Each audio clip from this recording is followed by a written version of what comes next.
दिवाली की आप सभी को बहुत बहुत हार्दिक शुभकामनाएं।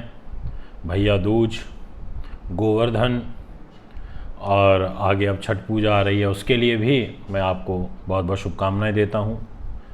मैं मन से चाहता हूं कि आप सभी खुश रहें, सुखी रहें, स्वस्थ रहें, माँ लक्ष्मी का वास आपके घर में बना रहे, आपकी इच्छाओं की पूर्ति हो, उस हर संभव इच्छा की पूर्ति हो जो ग्रह आपको देना चाहते हैं। क्योंकि बिना ग्रहों के तो खैर कोई एक भी पत्ता नहीं हिलता, और जब ग्रहों का साथ मिलता है तो प्रभु अनुकंपा पूर्ण रूप से हमारे ऊपर पड़ती है, और बिना लक्ष्मी के कोई भी कार्य नहीं होता। जब भी कोई काम किया जाता है तो सबसे पहले लक्ष्मी जी को आगे किया जाता है, सबसे पहले हाथ में लक्ष्मी ही रखी जाती हैं और उसके बाद ही वो कार्य संपन्न होता है। तो इसलिए आज इस दिवाली के महापर्व पर आपको कितने बजे लक्ष्मी पूजन करना चाहिए, किस रूप में करना चाहिए, ये मैं आपको बताऊंगा। और साथ में आपको ये बताऊंगा दोस्तों कि आपके लिए विशेष रूप से सबसे सर्वश्रेष्ठ समय कौन सा रहेगा। देखिए क्या होता है, कई बार मुहूर्त पे हम काम करते नहीं हैं और दोष देने लग जाते हैं अपनी किस्मत को या दूसरे लोगों को। अगर व्यक्ति समय पर जो पंडित जी ने शादी का मुहूर्त निकाला है उस पर फेरे ले ले, लड़के वाले बारात लेकर आ जाएं, जो समय पंडित जी ने आपको बताया है पूजा का उस समय पर आप बैठ जाएं वेदी मंडल पर, तो मेरा ऐसा विश्वास है कि आपके जीवन में काफ़ी सारी समस्याएं कम हो जाएंगी। अब आज है दिवाली, आप सभी चाहते हैं कि माँ लक्ष्मी का वास आपके घर में हमेशा बना रहे, और कोई ऐसा व्यक्ति नहीं होगा जो ये नहीं चाहेगा। सब चाहेंगे कि माँ हमारे घर आएँ। तो माँ को आएँ तो उनका स्वागत ऐसे समय में होना चाहिए जो समय गोचरीय स्थिति के अनुसार, पंचांग के अनुसार भी अच्छा रहे। जैसे 3 प्रकार की लगनें होती हैं, एक होती है चर लगन, एक स्थिर, और एक होती है द्विस्वभाव। चर का मतलब होता है चलायमान, आ रहा है जा रहा है, आ रहा है जा रहा है। स्थिर का मतलब होता है स्थिरता के साथ काम होना, कि माँ लक्ष्मी आपके घर आएं और स्थिर रूप में रहें। आपके घर में आप तो ये कभी नहीं चाहेंगे कि पैसा आए और चला जाए, कि चलायमान हो। आप यही चाहेंगे ना कि स्थिरता के साथ में वो अपना आशीर्वाद हमें प्रदान करें। और कुछ होती हैं द्विस्वभाव लगन। द्विस्वभाव के अंदर क्या होता है, दोनों व्यवहार मिक्स हो जाते हैं।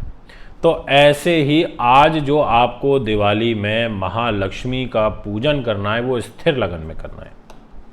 और स्थिर लगन जो प्रारंभ हो रही है वो होगी दोस्तों 6:43 पर, क्योंकि शाम 6:53 तक तो मेष लगन है और इसके बाद आ जाएगी स्थिर।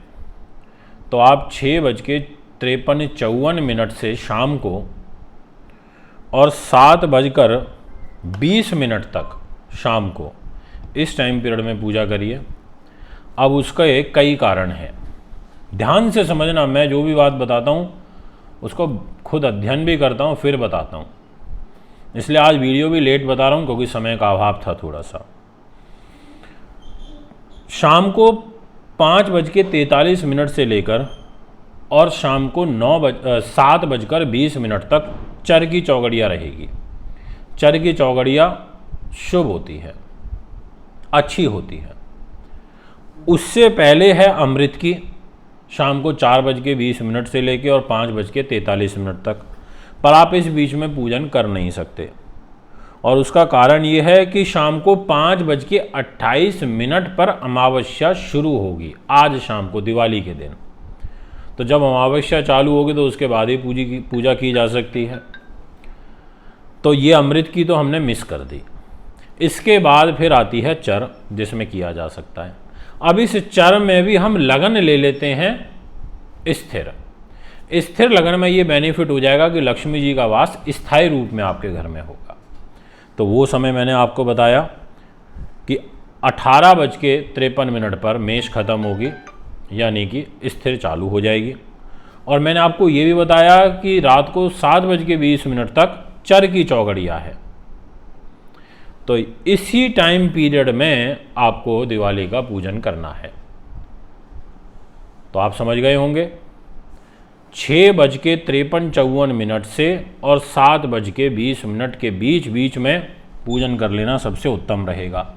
अब इसके बाद का एक और मैं आपको कारण बताता हूँ। कर तो आगे भी सकते हैं, लगभग 2 घंटे लगन चलती है और ये लगन चालू होगी जैसा मैंने बताया 6:53 पर, तो लगभग 2 घंटे चलेगी। 7:53, 8:53, लगभग ये मान के चलिए 8:40, 8:50 तक तो स्थिर लगन रहेगी रात को।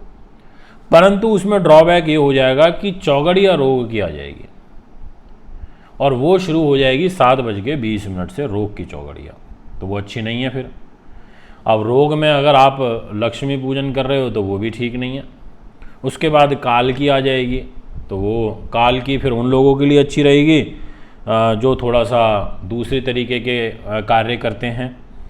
तो यहाँ पर चर जो है और जो पर्टिकुलर समय बताया मैंने, लगभग मान लीजिए 20 और 5:25, लगभग 28-30 मिनट ऐसे निकल के आ रहे हैं, जो काफ़ी उत्तम है आपके लिए पूजा करने के लिए। अब यहाँ पर आपको क्या क्या सामग्री रखनी है, मुझे लगता है इसको बताने की ज़्यादा ज़रूरत नहीं है। आप सभी समझदार हैं, दिवाली पूजन करते आ रहे हैं। विधिवत तरीके से करना, मन से करना। लक्ष्मी अगर सामर्थ्यवान हैं तो लक्ष्मी जी को अच्छे रूप में आगे रखना। बहुत से लोग ऐसे होते हैं, बहुत पैसे वाले होते हैं, पर रखते हैं 10 रुपये ही। अगर ईश्वर ने आपको सामर्थ्यवान बनाया है तो महालक्ष्मी पूजन में आपको लक्ष्मी का आदर भी सही रूप में करना है। और आप सामर्थ्यवान नहीं है तो बात अलग है। चांदी का कोई सिक्का हो बहुत उत्तम है, कोई गोल्ड की आइटम रखना चाहो बहुत अच्छी है। माँ को, माँ लक्ष्मी को, क्योंकि दुर्गा माता के अलग अलग रूप हैं, उनको पुष्प गुलाब के पसंद हैं तो गुलाब के पुष्प जरूर रखिएगा। माँ को तिलक करिए। सबसे पहले सभी अपनी देवी देवताओं को, पितरों को, जो भी वहाँ पर आपके स्थापित देवता हैं, जो आपके ईष्ट हैं, उनको सबको आपको तिलक करके फिर अपने माथे पे तिलक करना चाहिए। तो ये सारी विधियाँ हैं, और भी बहुत कुछ है, तो वीडियो पर बहुत लंबा हो जाएगा। विशेष है दिवाली का मुहूर्त। अब अगर आप अपने ऑफिस में पूजा करना चाहते हैं तो इस टाइम पीरियड में कर लेना, घर पे करना चाहते हो तो घर पे कर लेना।